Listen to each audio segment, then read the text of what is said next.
दोस्तों, जब रास्ते दो हों और दोनों ही तुम्हें उलझा रहे हों, तो रुक जाना कमजोरी नहीं है, खुद को समझने का वक्त है। कभी पढ़ाई का मन होता है, कभी काम का ये असमंजस नहीं। ये तुम्हारी चेतना है जो जाग चुकी है। बुद्ध कहते हैं, जब मन भटकता है तब आत्मा रास्ता दिखाना शुरू करती है। जरूरत है उसे सुनने की, न कि भागने की। मित्र कोप्ते। मगध राज्य का एक छोटा सा गांव था खनुपुरा। वहां एक लड़का रहता था, सोनू। उम्र 19 साल, आंखों में सपने, लेकिन मन में एक उलझन। कभी मन करता था पढ़ाई करे, आगे बढ़े, कुछ बन जाए, और कभी लगता घर की हालत देख काम कर, पैसे कमा। पिता एक छोटे किसान थे और मां दूसरों के घरों में काम करती थीं। सोनू ने 10वीं अच्छे नंबरों से पास की थी, लेकिन 12वीं के बाद उसका मन स्थिर नहीं रहा। कभी कॉलेज के फॉर्म भरता, कभी किसी दुकान पर काम तलाशने निकल पड़ता। लोग कहते, बेटा पढ़ा लिखा है, आगे जाएगा। लेकिन सोनू के भीतर एक सवाल हर दिन बड़ा होता जा रहा था। क्या मैं पढ़ाई करूं या काम? अगर पढ़ूं तो घर का खर्च कैसे चलेगा? और अगर काम करूं तो क्या हमेशा यही करता रहूंगा? ये सवाल लेकर वो मगध से राजगीर पहुंचा। सुना था भगवान बुद्ध वहां गृद्धकूट पर्वत पर ठहरे हैं। वहां जाकर शायद कुछ जवाब मिले।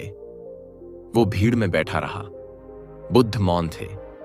जब बोलते तो जैसे शब्द नहीं, शांति बरसती। सोनू ने 3 दिन प्रवचन सुने, लेकिन सवाल वही था। चौथे दिन प्रवचन के बाद सोनू बुद्ध के पास गया। उसने हाथ जोड़कर कहा, भगवान, मेरा मन बहुत भटकता है। कभी पढ़ाई का मन होता है, कभी काम का। कोई एक रास्ता पकड़ने की कोशिश करता हूं तो लगता है दूसरा छूट रहा है। क्या करूं? बुद्ध ने सोनू को देखा। उनकी दृष्टि में करुणा थी, जैसे वो उसकी पीड़ा को शब्दों के बिना भी समझ गए हों। बुद्ध ने धीरे से कहा, तुम पास के जंगल से एक बांस की सीधी मजबूत लकड़ी लेकर आओ। न बहुत मोटी हो, न टेढ़ी। सोनू थोड़ा हैरान हुआ, पर चल पड़ा। पूरा दिन जंगल में लकड़ी खोजी। कोई लकड़ी पतली थी, कोई घुंडीदार, कोई गीली। शाम तक उसने एक सीधी मजबूत लकड़ी खोज ली। अगले दिन वो बुद्ध के पास पहुंचा। बुद्ध ने लकड़ी को देखा और पूछा, ये लकड़ी क्यों चुनी? सोनू बोला, क्योंकि ये मजबूत है, सीधी है और सूखी है। बुद्ध मुस्कुराए, इस लकड़ी को चुनने में तुमने देखा, समझा, परखा और तब फैसला लिया। लेकिन अपने जीवन के लिए तुम क्या कर रहे हो? कभी पढ़ाई, कभी काम, बस मन के बहाव में बह रहे हो। सोनू चुप हो गया। बुद्ध बोले, मन की बात सुनना गलत नहीं, लेकिन सिर्फ मन के भरोसे चलना दिशा भटकाने वाला है। मन एक बंदर है जो हर पल कूदता है। अगर तुम उसे पकड़े बिना उसका पीछा करते रहोगे तो खुद भी गिरोगे। सोनू ने धीरे से पूछा, तो क्या मैं काम करूं या पढ़ाई? बुद्ध ने कहा, तुम खुद से 3 प्रश्न करो। 1, क्या जो करने का मन है वो डर से है या जिम्मेदारी से? दूसरा, क्या जो छोड़ना चाह रहा हूं वो आलस्य है या समझदारी? 3, क्या मैं जो सोच रहा हूं वो मेरा है या समाज ने डाला है? इन 3 सवालों से तुम्हें अपने भीतर की आवाज सुनाई देगी। सोनू ने आंखें बंद कर कुछ देर सोचा और बोला, भगवान, मैं पढ़ाई करना चाहता हूं, लेकिन घर की जिम्मेदारी रोक लेती है। काम करना मजबूरी लगता है, पढ़ाई सपना। बुद्ध बोले, तो रास्ता वही है, संतुलन। दिन का कुछ हिस्सा पढ़ाई के लिए रखो, बाकी समय काम के लिए। जिम्मेदारी को टालो मत, लेकिन अपने लक्ष्य को भूला मत।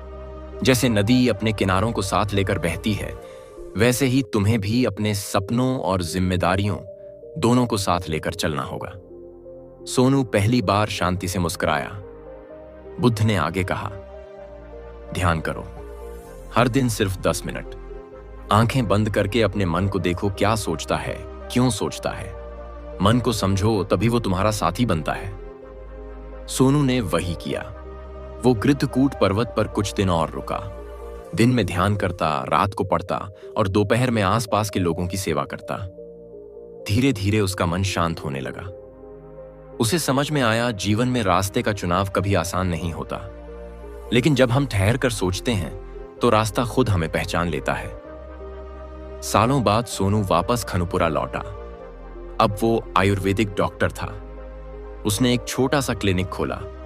दिन में इलाज करता, शाम को गांव के बच्चों को पढ़ाता। गांव वाले कहते, ये वही सोनू है ना जो कभी पढ़ाई नौकरी में उलझा रहता था।